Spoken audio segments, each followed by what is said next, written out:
Hello students, कैसे हो। मेरे यूट्यूब चैनल ब्लेसबॉन्ड केमिस्ट्री में आप सभी का हार्दिक स्वागत है।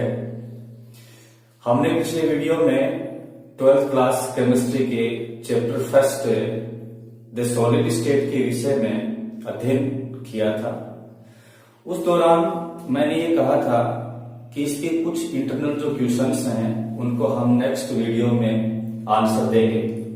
तो आज के इस वीडियो में कुछ इंटरनल क्वेश्चंस जो यहाँ से बोर्ड एग्जाम में आ सकते हैं उनके विषय में हम स्टडी करेंगे। इसके साथ ही क्रिस्टल जालक क्या होता है इसके बारे में स्टडी करेंगे और एकक कोष्ठिका या मात्रक कोष्ठिका या इकाई कोष्ठिका क्या होती है, ये कैसे कैसे प्रकार की होती हैं क्रिस्टल जालकों में, इसके संबंध में हम अध्ययन करेंगे। तो चलिए शुरू करते हैं।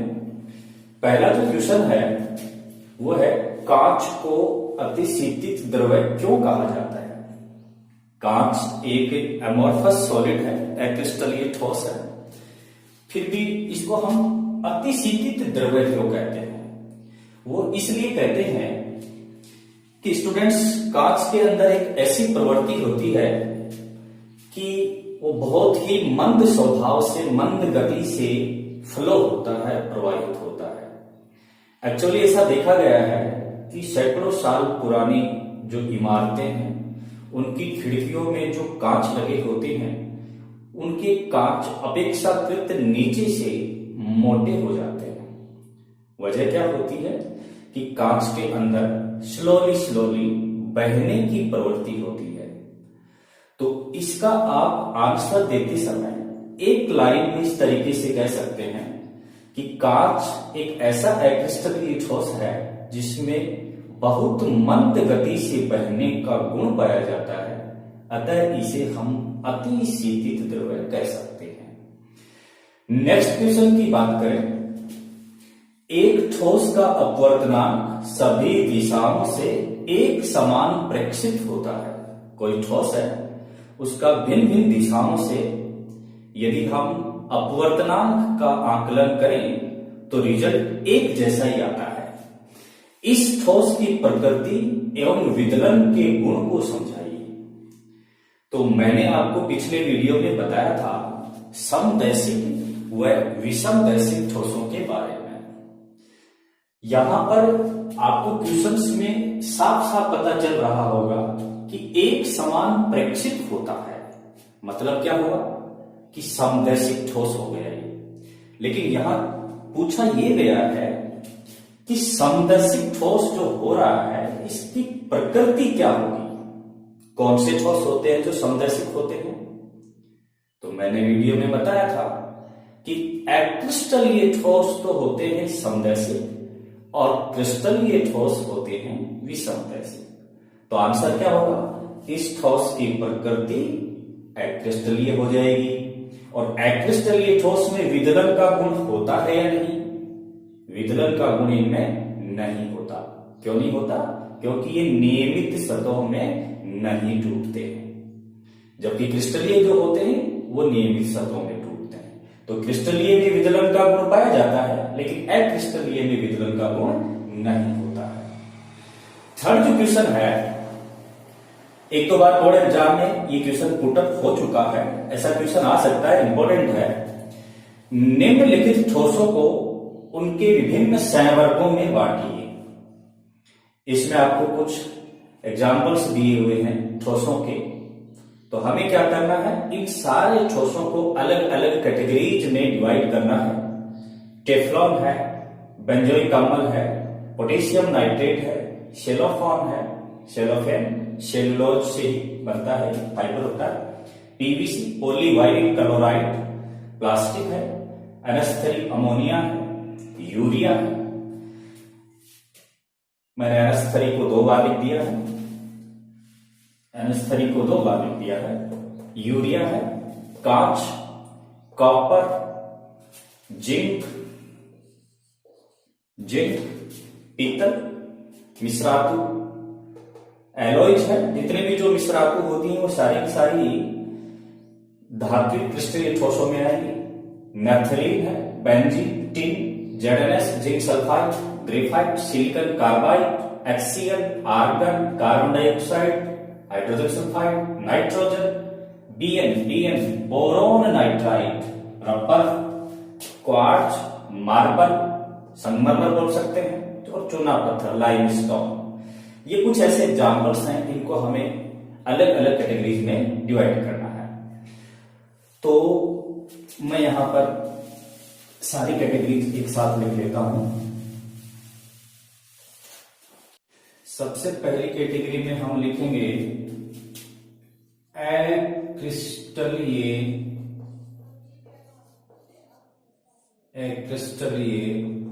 ठोस, ठोस। दूसरी कैटेगरी हम क्रिस्टलीय की बनाएंगे, बट क्रिस्टलीय भी और कई सहवर्गों में होते हैं, तो उसमें हम लिख देते हैं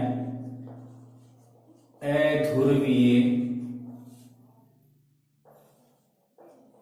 आणविक ठोस। तीसरी कैटेगरी ध्रुवीय आणविक ठोस। चौथी कैटेगरी बना लेते हैं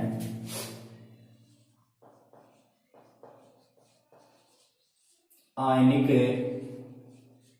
क्रिस्टलीय ठोस।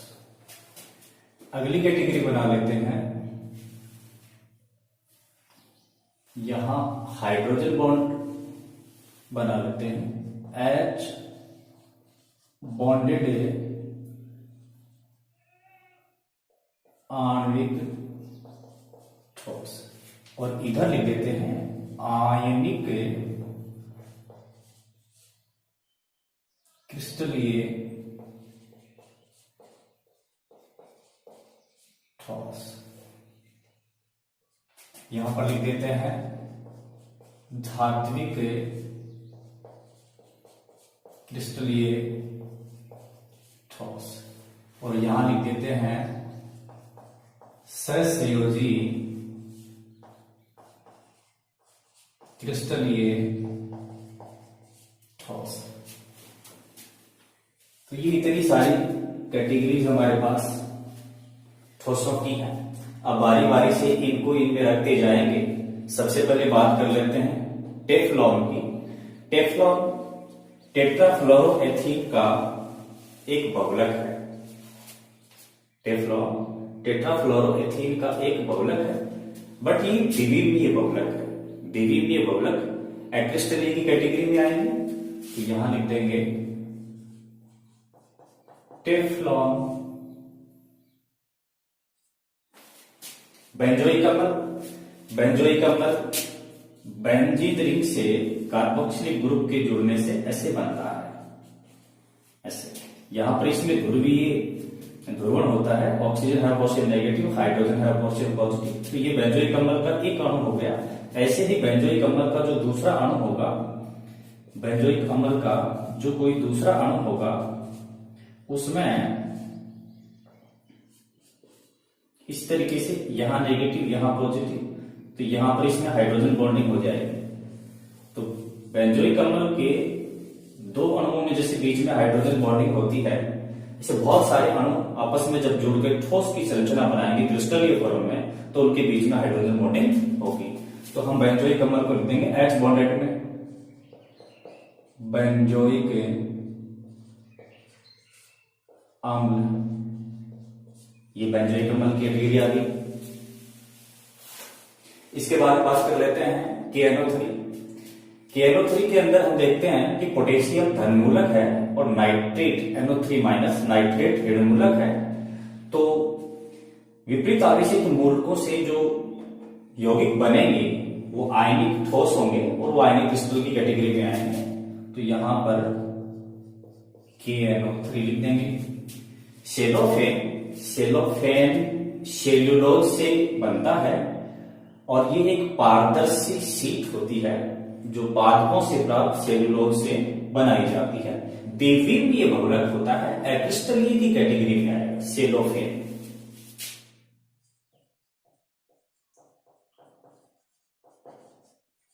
सेलोफेन इसी में आएगा। इसके बाद में बात कर लेते हैं पीवीसी। PVC polyvinyl chloride.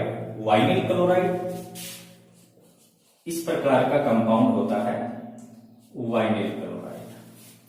अब ऐसी बहुत सारी इकाइयां मोनोमर्स जो हैं वो आपस में जुड़ करके क्या बना देती हैं, पॉलीवाइनिल क्लोराइड बनाती हैं। पॉलीवाइनिल क्लोराइड की स्ट्रक्चर ये है, इसके अंदर पाई बॉन्ड टूट करके आपस में इकाइयों को जोड़ने में काम आता है। तो ये जो पीवीसी बना है ये एक द्विविमीय बहुलक है, और जितने भी द्विविमीय बहुलक होंगे वो क्रिस्टल की कैटेगरी में आएंगे। तो इसी में हम लिख देते हैं PVC polyvinyl chloride. NH3 ammonia. Ammonia जो होगी उसके अंदर हाइड्रोजन बॉन्डिंग होगी। क्यों होगी? क्योंकि देखिए NH3 के अंदर 3 H परमाणु हैं और अधिक विद्युत ऋण नाइट्रोजन परमाणु है। सो नाइट्रोजन है पोर्शियल नेगेटिव एंड हाइड्रोजन है पोर्शियल पॉजिटिव। और इस तरीके से बहुत सारे अणु जब अमोनिया के आपस में जुड़ेंगे और क्रिस्टलीय फॉर्म बनाएंगे तो उनमें एक अमोनिया का नाइट्रोजन और दूसरी अमोनिया का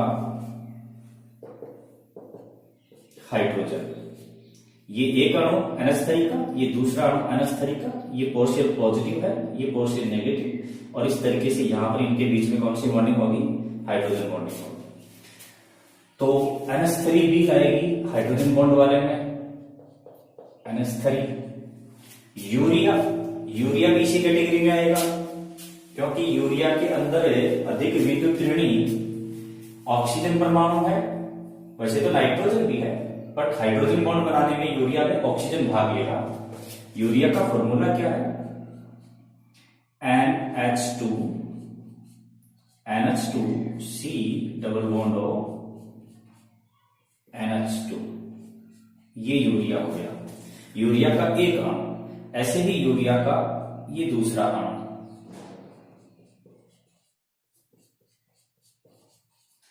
जनरली ये देखा गया है कि यहां नाइट्रोजन की विद्युत ऋणता ज्यादा होने से नेगेटिव और ये पॉजिटिव, यहां ऑक्सीजन की विद्युत ऋणता ज्यादा तो ऑक्सीजन है नेगेटिव और कार्बन है पॉजिटिव। तो यूरिया के क्रिस्टलाइन फॉर्म में जो हाइड्रोजन बॉन्डिंग होगी वो ऑक्सीजन और हाइड्रोजन के बीच में इस तरीके से होगी। बट ये कैसा सॉलिड हो गया, हाइड्रोजन बॉन्डेड। तो यहां पर हम लिख देंगे यूरिया। इसके बाद में बात करते हैं जिंक। मेटल है, धातु, तो धातु क्रिस्टलीय ठोस की कैटेगरी में आ जाएगी। कांच एक्रिस्टलीय होता है, कांच। इसके बाद में कॉपर की एक धातु है, धात्विक कैटेगरी में आ जाएगी। इसके बाद में बात करते हैं पीतल, मिश्रातु। जितनी भी जो मिश्र धातुएं होती हैं वो सारी की सारी भी धात्विक क्रिस्टलीय ठोस में आएंगी, तो यहां भी पीतल। इसके बाद में बात करते हैं नैप्थलीन। जो है अध्रुवीय आणविक क्रिस्टल की कैटेगरी में आएगा।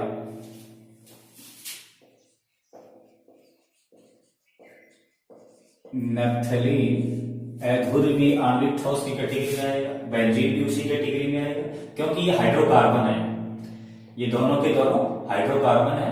यहां पर बॉन्ड जो है वो ध्रुवीय नहीं होता है, अध्रुवीय होता है। बेंजीन भी इसी में आएगा।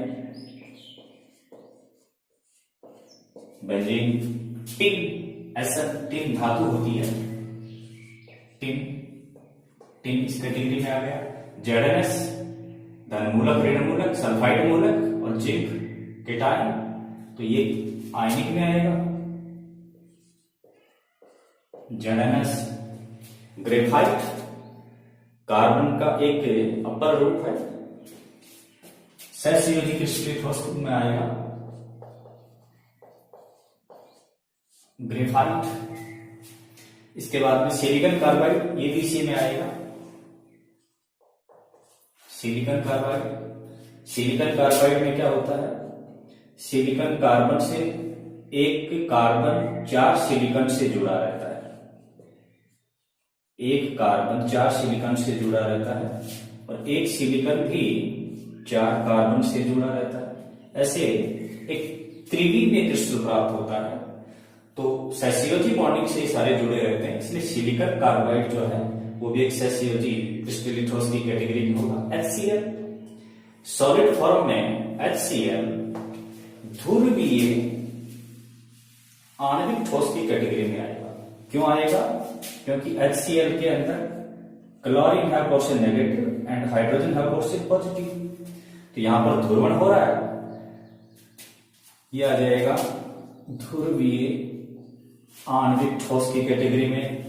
आर्गन, मैंने पिछले वीडियो में आपको बताया था कि अक्रिय गैसें जो होती हैं वो अध्रुवीय आणविक ठोस बनाती हैं, तो आर्गन इसी कैटेगरी में आएगा। कार्बन डाइऑक्साइड के बारे में भी बताया था कि कार्बन डाइऑक्साइड में नेट जो द्विध्रुव आघूर्ण होता है वो 0 होता है, सो कार्बन डाइऑक्साइड भी अध्रुवीय की कैटेगरी में ही आएगी। H2S ये ध्रुवीय में आएगी, H2S ध्रुवीय में आएगी। क्यों आएगी? क्योंकि सल्फर जो होता है उसके बाहर के कोश में 6 इलेक्ट्रॉन होते हैं।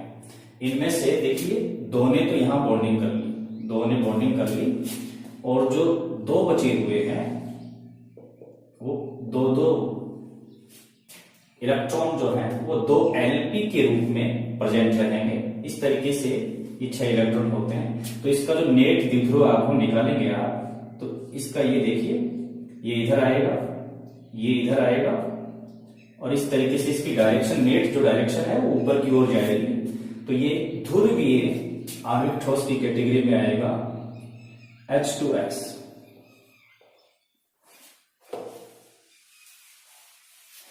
इसके बाद में बात कर लेते हैं नाइट्रोजन। नाइट्रोजन गैस है, ये अध्रुवीय है, तो अध्रुवीय की कैटेगरी में लिख देंगे nitrogen N2। Bn boron nitride. Boron nitride जो होता है वो क्रिस्टलीय फॉर्म में सेसियोजी क्रिस्टल आएगा। ये सेसियोजी क्रिस्टल, इसकी हेक्सागोनल स्ट्रक्चर बनती है B double bond N Bn, फिर इस तरीके से इधर बनता है N डबल बॉन्ड B, फिर N डबल बॉन्ड B और सिंगल बॉन्ड E। इस तरीके से बहुत सारे जो है इकाइयां आपस में जुड़ करके हेक्सागोनल स्ट्रक्चर बनाती है तीनों विमाओं में। तो बोरोन नाइट्राइड जो है वो भी एक सेसियोजी क्रिस्टलीठोस की कैटेगरी में आएगा, Bn।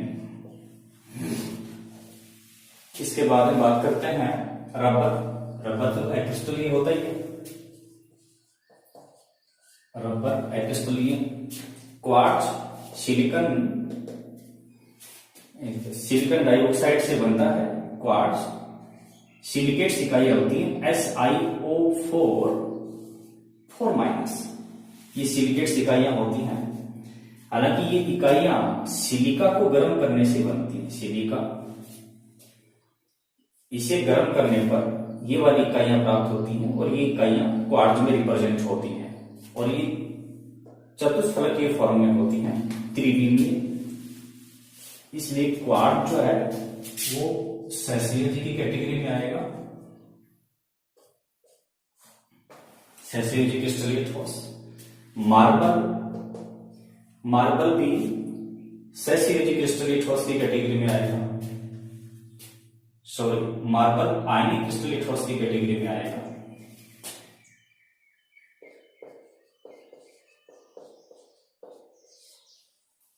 अब सवाल ये है कि मार्बल आयनिक कैटेगरी में क्यों आएगा।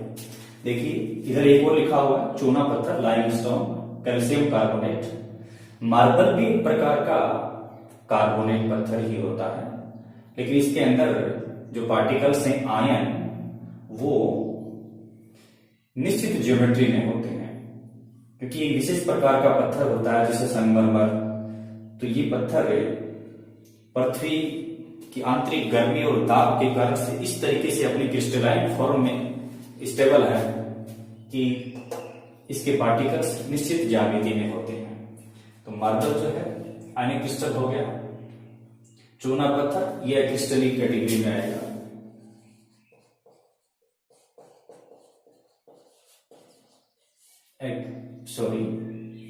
चूना पत्थर,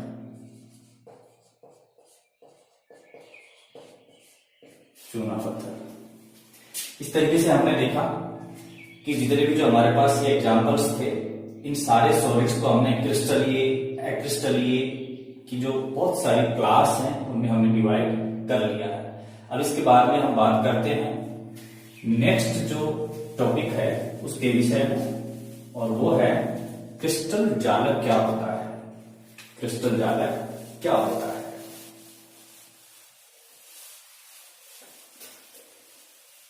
किसी भी क्रिस्टलीय ठोस में अवयवी कण एक निश्चित ज्यामिति में पुनरावृत होते हुए बड़ी वृहद संरचना बनाते हैं, तो उसको हम क्या कहते हैं? क्रिस्टल जालक बोलेंगे। लेकिन उसकी परिभाषा किस तरीके से दें, तो मैं यहां लिख देता हूं क्रिस्टल जालक। इसको इंग्लिश में बोलते हैं क्रिस्टल लेटिस। क्रिस्टल जालक, क्रिस्टल लेटिस। अवयवी कणों की त्रिविम में अनंत तक अवयवी कणों की त्रिविम में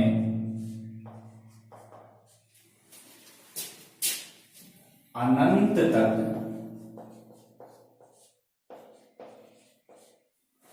अवयवी कणों की त्रिविम में अनंत तक फैली हुई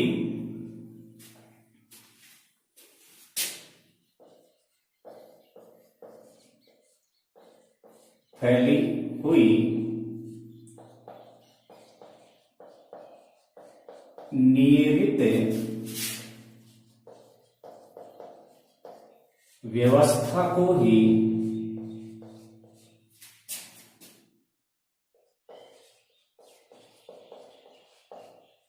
क्रिस्टल जालक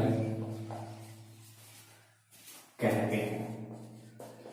तो आप इन दो लाइनों को याद कर लीजिए कि अवयवी कण, किसी भी ठोस के अवयवी कण, चाहे वो अणु हो, परमाणु हो या आयन हो, लेकिन वो तीनों विमाओं में अनंत दूरी तक फैले हुए हो, बहुत ज्यादा दूरी तक फैले हुए हो, और उनका अरेंजमेंट बिल्कुल फिक्स हो, नियमित हो, यानी इकाइयां पुनरावृत होती रहें। तो ऐसी व्यवस्था को ही हम क्रिस्टल जालक कहते हैं। जैसे मैं इसे ऐसे समझा देता हूं कि ये मैंने एक पार्टिकल ले लिया है, ऐसा पार्टिकल एक और ये ले लिया है, और एक पार्टिकल ये ले लिया है।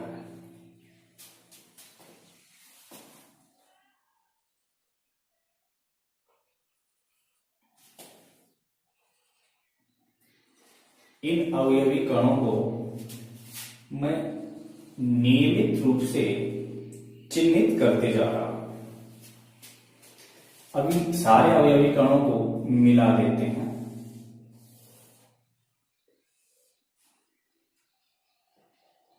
ये अवयवी कण बनाते समय नियमित अंतराल से, नियमित दूरी पर होने चाहिए, इस बात का ध्यान रहे।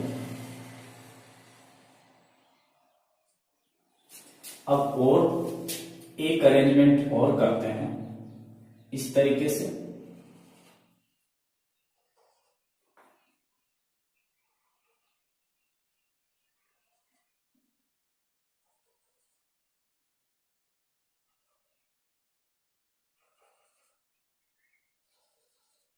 इनको भी हम ऐसे मिला देते हैं।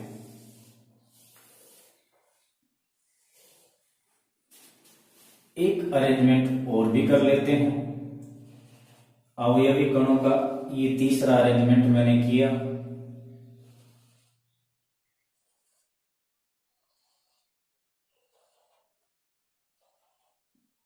इनको भी आपस में इस तरीके से मिला देते हैं। मिला दिया। अब हम क्या करते हैं, इन तीन तीन अवयवी गोलों को कुछ इस तरीके से 3D स्ट्रक्चर के रूप में इनको मिला देंगे, इस तरीके से।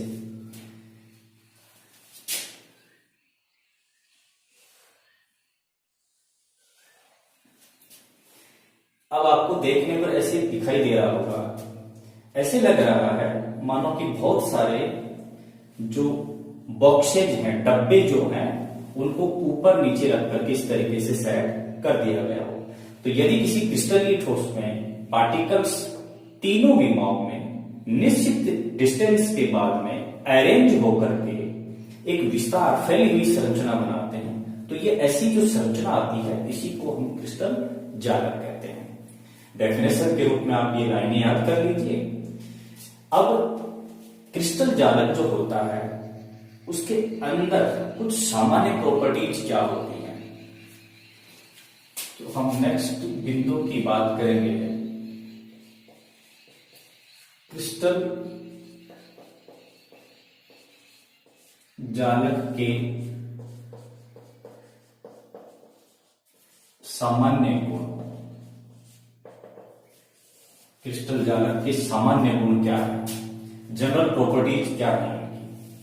कोई भी क्रिस्टल जालक जो होगा वो किससे मिलकर बना होगा, अवयवी गोलों से। और इन अवयवी गोलों को जिस जगह पर क्रिस्टल जालक में रखा जाता है, उस जगह को या जिस जगह पर रखे गोला जो रखा हुआ है, उस गोले को जालक बिंदु कहते हैं। जालक बिंदु देखिए, दोबारा समझ लीजिए, जालक बिंदु किसे कहते हैं? क्रिस्टल जालक का हर एक गोला, कोई सा भी गोला, ये शर्त अलग है कि वो अणु हो सकता है, परमाणु हो सकता है, आयन हो सकता है, लेकिन कोई भी एक गोला, पार्टिकल जालक बिंदु कहलाता है। तो ये बात हो गई नंबर 1 क्रिस्टल जालक के बाद। अब बात करते हैं दूसरे बिंदु की। तो देखिए, कोई भी जो जालक होता है, उसके इन जालक बिंदुओं को, जो बहुत सारे जालक बिंदु मैंने यह स्ट्रक्चर में दिखाए हुए हैं, इन जालक बिंदुओं को त्रिविम में दोहराया जाए, फैलाया जाए, दोहराया जाए, तो ये जो संरचना बनेगी, यही उस क्रिस्टल की ज्यामिति का निर्धारण करेगी कि उसकी ज्यामिति कैसी होगी। वो क्यूबिक होगा या वो हेक्सागोनल होगा, किस तरीके की ज्यामिति में होगा, वो निर्धारण भी ये जालक बिंदु ही करेंगे। अब इसके बाद में बात कर लेते हैं कि ये जो बिंदु हैं, जालक बिंदु, ये कहां तक फैले रहेंगे। तो ये अनंत तक फैले रहेंगे, इनका विस्तार अनंत तक होगा।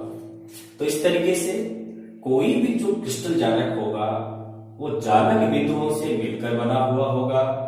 जालक बिंदु तीनों विमाओं में जब आपस में जुड़ेंगे, तो वो क्रिस्टल की ज्यामिति का निर्धारण करेंगे और जालक बिंदु अनंत तक फैले रहेंगे। ये थी क्रिस्टल जालक की बात।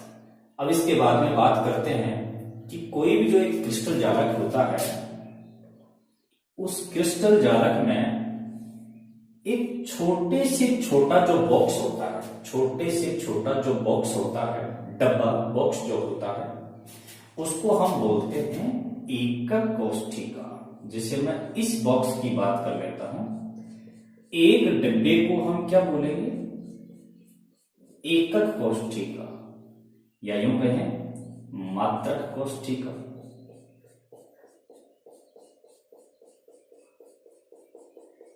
हमने ये जो एक संरचना में दिखाया हुआ है, ये एक एकक कोष्ठिका है। ऐसी ही दूसरी एकक कोष्ठिका इसके पीछे है, ऐसी इधर भी दो ऊपर, दो इधर, ऐसे हैं। बहुत सारी एकक कोष्ठिकाएं आपस में जुड़ी हुई हैं। यदि मैं इस क्रिस्टल जालक के एक नमूने को ब्लेड से या किसी धारदार हथियार से काटूं, आपको केवल सोचना है कि हमें इसे ऐसे काटें, काटते जाएं, काटते जाएं, काटते जाएं, तो सबसे सूक्ष्मतम टुकड़ा जो प्राप्त होगा वो क्या आएगा? वो आएगा जालक बिंदु। जालक बिंदु। लेकिन यहां जालक बिंदु एक ऐसा सूक्ष्मतम टुकड़ा है जो कि त्रिविम में नहीं है, ये तीनों विमाओं में नहीं है, क्योंकि ये तो एक पॉइंट है, एक जगह है, एक पॉइंट। ये 3D में नहीं है, तीनों विमाओं में नहीं है।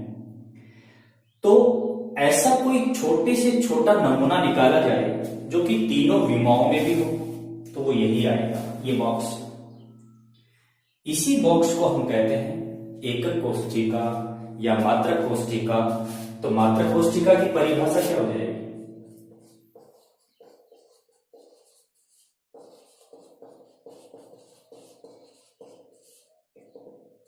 मात्रक कोष्ठिका या यूं कहें एकक कोष्ठिका किसी भी क्रिस्टल जालक का वह सूक्ष्मतम भाग जो त्रिविम में होता है, वही क्या कहलाएगा? मात्रक कोष्ठिका कहलाएगी।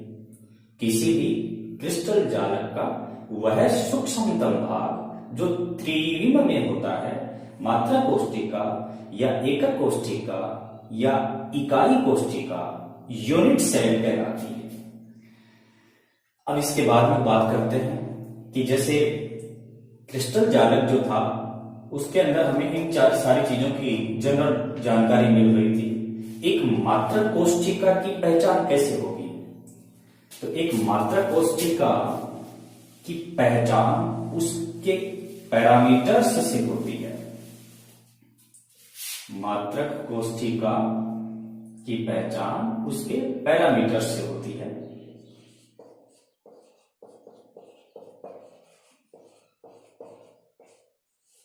मात्रक कोष्ठिका की पैरामीटर्स, ये एक इंपॉर्टेंट क्वेश्चन है।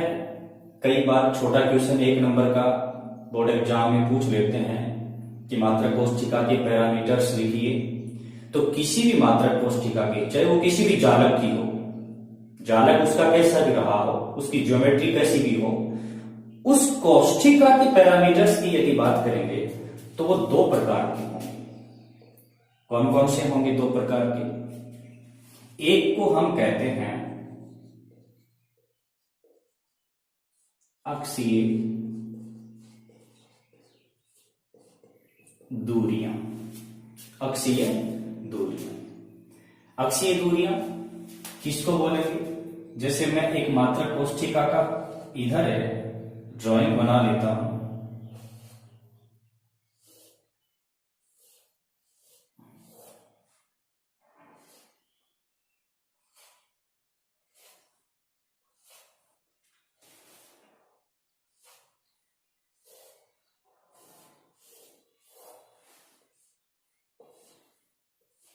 ये मैंने एक बॉक्स बना लिया। यही ऐसी एक संरचना है जो क्रिस्टल जालक की छोटी से छोटी संरचना है और वो त्रिविम में भी है। इसके अंदर मैंने इस बिंदु को चुना है। इस बिंदु से निकलने वाली ये 3 लंबाइयां, 3 अक्ष त्रिविम में जो निकल रही है, 3 अक्ष, इनमें से एक तो ये जिसको मैं थोड़ा डार्क कर रहा हूं, एक तो ये है, एक ये है और एक ये। जैसे मान लीजिए कि ये एक्स एक्सिस हो गई, ये वाई एक्सिस हो गई और ये जेड एक्सिस हो गई। तो ये जो तीनों विमाएं हैं, इनकी जो तीनों लंबाइयां हैं, इन्हीं लंबाइयों को, जैसे ये लंबाई क्या कहलाएगी? ए। ये लंबाई कह दी जाए बी और ये लंबाई को यदि बोल दिया जाए सी। ऐसे तो ये जो अक्षीय दूरियां हैं ए बी सी से इनको रिप्रेजेंट करते हैं। और किसी भी मात्रक कोष्ठिका में ये एक समान भी हो सकती है और ये अलग अलग माप की भी हो सकती है। तो हम यहां ये कह सकते हैं कि ये समान या भिन्न भिन्न हो सकती हैं। नंबर 1 बात हुई। नंबर 2 बात, इन्हें ए बी सी के द्वारा ABC के द्वारा दर्शाते हैं। इनको ABC के द्वारा दर्शाया जाता है। तो भाई 3 पैरामीटर्स तो हमारे पास निकल के आए हैं अक्षीय दूरियों से। इन पैरामीटर्स के आधार पर मात्रक कोष्ठिका का पता लगाया जा सकता है, उसकी पहचान हो सकती है कि मात्रक कोष्ठिका कैसी है। अगले जो पैरामीटर्स हैं वो है अक्षीय कोण। अक्षीय कोण, एक्सियल एंगल। ये भी क्या होंगे? देखिए ये वही बात आ गई, ये भी समान या भिन्न भिन्न हो सकते हैं। किसी कोष्ठिका में ये तीनों कोण एक समान भी हो सकते हैं। ऐसा भी हो सकता है कि 2 समान 1 भिन्न हो। ऐसा भी हो सकता है कि तीनों ही अलग अलग हो। इनको किससे दर्शाएंगे? इन्हें अल्फा, बीटा, गामा के द्वारा दर्शाते हैं। तो इनको अल्फा, बीटा, गामा के द्वारा दर्शाते हैं। बट ये यहां कहां से होंगे? देखिए अल्फा कहां होगा? हमारी जो भुजा थी लंबाई ए, कैसे देखना, लंबाई जो ए है उसके ठीक सामने एक कोण आ रहा है, ये वाला कोण आ रहा है। तो इस कोण को हम बोलेंगे अल्फा। इसी तरीके से लंबाई जो बी है, बी लंबाई, बी अक्ष, इस बी के सामने की डायरेक्शन में आप यहां देखेंगे एक कोण आ रहा है, इस कोण को हम बोलेंगे बीटा। और लंबाई सी जो है, भुजा जो सी जा रही है, उसके ठीक सामने जो कोण आ रहा है उसको हम बोलेंगे गामा। तो इस तरीके से 3 तो निकल के आए कोण और 3 निकल के आई अक्षीय दूरियां। टोटली ये 6 हो गए। 6 पैरामीटर्स होते हैं मात्रक कोष्ठिका के, और इनकी पैरामीटर्स की जो माप है, इनका जो परिणाम है, उसी के आधार पर मात्रक कोष्ठिका की जानकारी मिलती रहती है कि भाई अमुक जो कोष्ठिका है वो किस टाइप की है, किस क्रिस्टल जाला की होगी। अब इसके बाद में हम बात कर लेते हैं एकक कोष्ठिका के प्रकार की, कि कोई भी एकक कोष्ठिका जो है, क्रिस्टल जाल की कोई एकक कोष्ठिका वो किस प्रकार से हो सकती है। तो क्रिस्टल जालकों में एकक कोष्ठिका जनरली 2 प्रकार की देखने को मिलती है। कौन से 2 प्रकार की देखने को मिलती है? तो मैं यहां लिख देता हूं, एकक कोष्ठिका के प्रकार।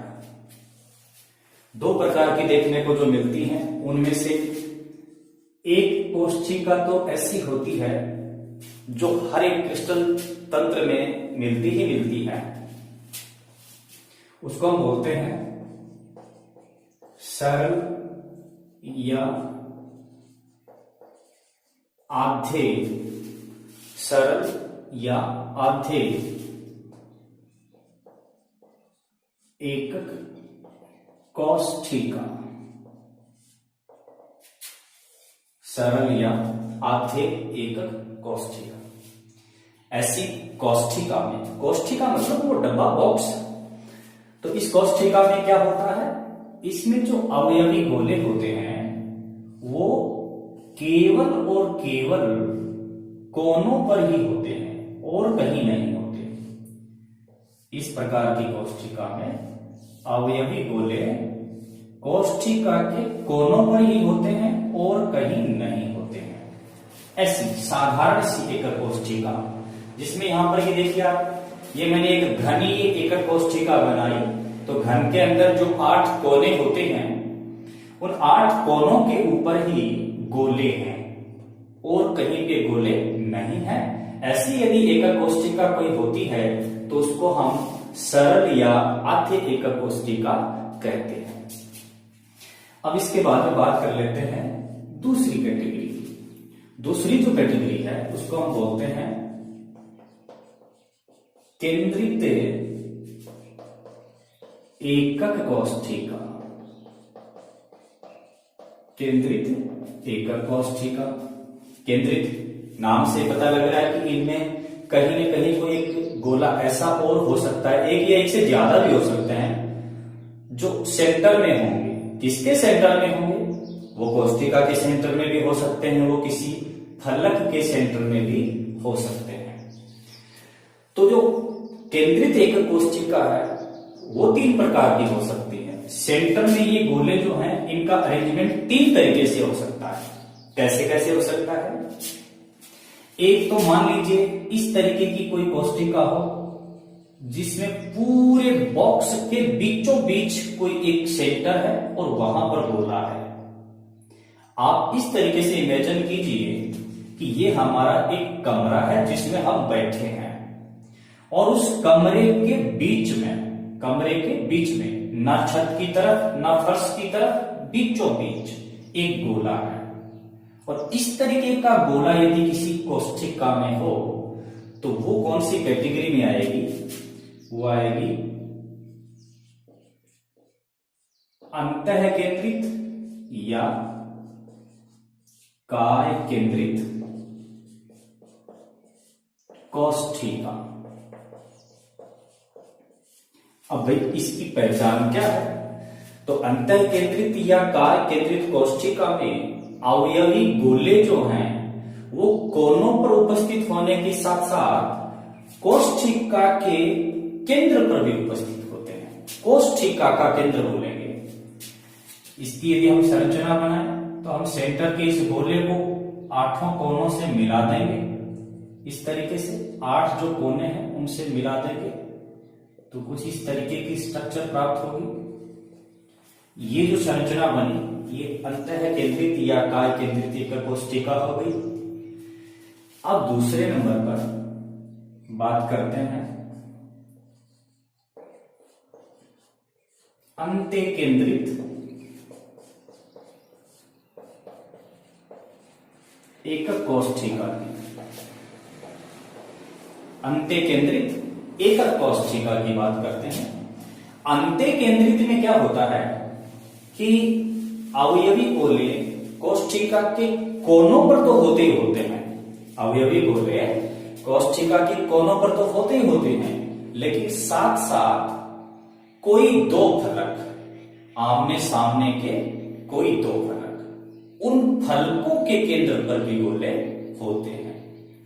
लेकिन यहां शर्त यह है कि कोई 2 फलक ही हों और दोनों फलक आमने सामने के ही हों, उन्हीं के ऊपर केंद्र में गोले होंगे। जैसे मैं यहां ड्राइंग बनाता हूं कि जैसे ये कोई एक एकक कोष्ठिका है।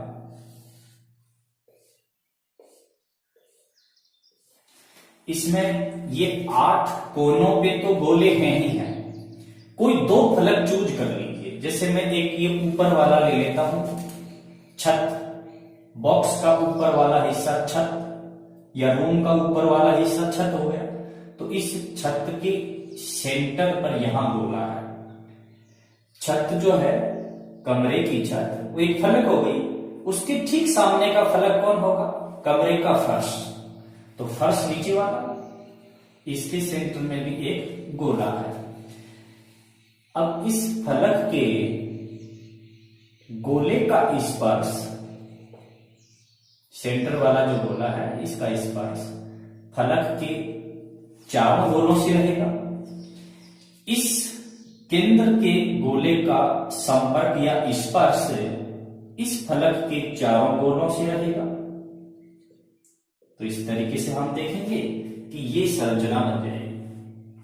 अभी जो ये दोनों गोले यहां पर बनाए हुए हैं आमने सामने के फलकों पे, वो यहां नहीं बना करके अपन किसी दूसरे फलक पे भी बना सकते हैं। जैसे मैं दूसरा फलक चूज कर लेता हूं, ये वाला। एक तो ये ले लेते हैं, इस साइड की कोई दीवार, तो यहां पर गोला बना दिया, उसके ठीक सामने की दीवार की इस फलक पे गोला बना दिया। इसकी संरचना में भी इसका संपर्क इस फलक के 4 गोलों से रहेगा और इस केंद्र के गोले का संपर्क इस फलक के 4 शीर्षों से कर देंगे। इस तरीके की संरचना प्राप्त हो जाएगी। तो ऐसी कोई भी एकक कोष्ठिका अंत्य केंद्रित एकक कोष्ठिका कहलाएगी। लास्ट 3rd नंबर,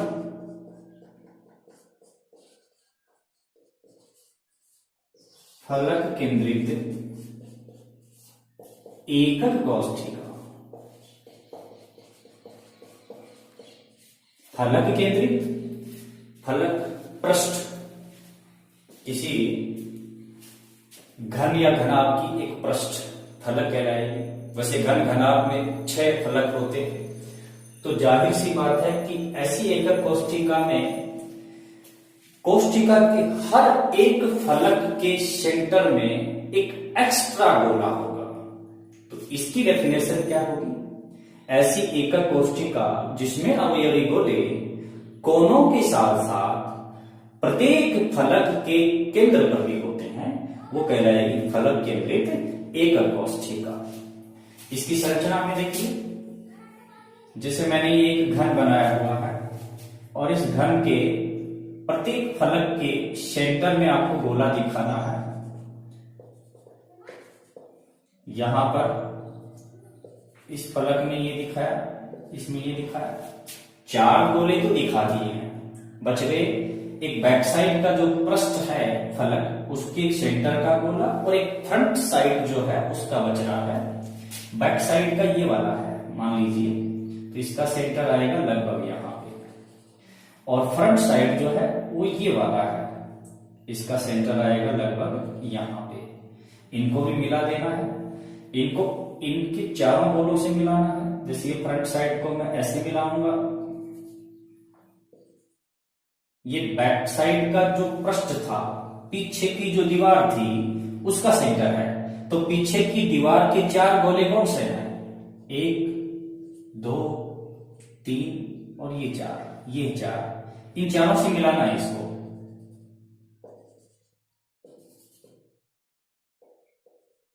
ऐसे,